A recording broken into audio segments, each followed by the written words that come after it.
උඹලට කී පාරක් කිව්වද ඔය ගස් ටික කපා ගන්න කියලා? අපේ වත්තට තමයි කොළ වැටෙන්නේ. අනේ අක්කේ ඔකට කේන්ති ගන්න එපා. දැන් සිල් අරගෙන ආවා විතරනේ.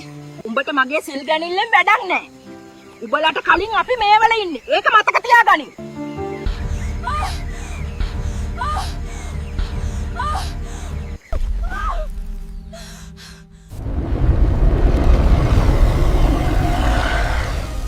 වටපිට බලන්න නුඹ දැන් ඉන්නේ කොහෙද කියලා.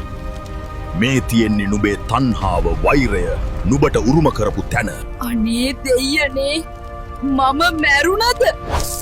එතකොට මගේ මහන්සියෙන් හම්බ කරපු දේවල් ටික නුඹලා වගේ අය සසර පුරා මේ දුක් විඳින්නේ ඔය තණ්හාව නිසාමයි.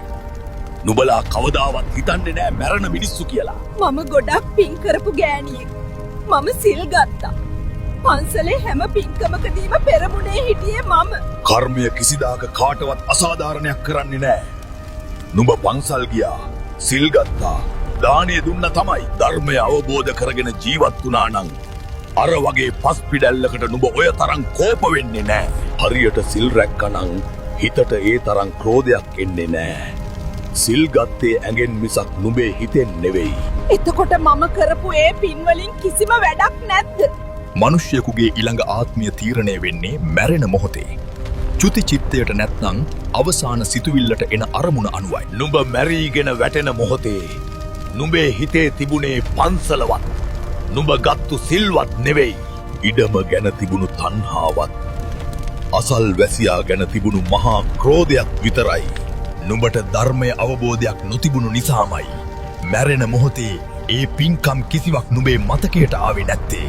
අත්හැරීම පුරුදු නොකළ තණ්හාවෙන් හා වෛරයෙන් දැවෙමින් මිය යන සිතකට කවදාවත් සුගතියක උපදින්න බෑ. මනුෂ්‍ය ජීවිතයක් ලබා ගැනීම අතිශය දුර්ලභයි.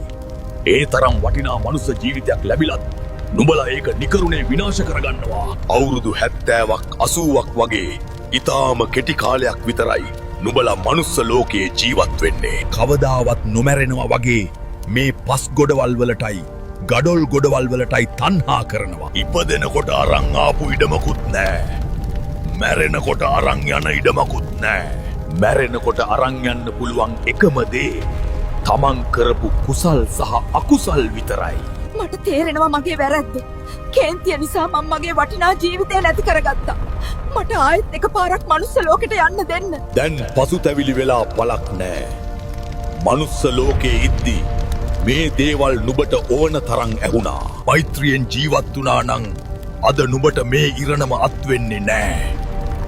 තරහව කියන්නේ ගින්නක්. දැන් ඒ ගින්නෙන් පුච්චන්නේ නුඹවමයි. දැන් නුඹට සිද්ධ වෙනවා මේ අපායේ දුක් විඳින්න.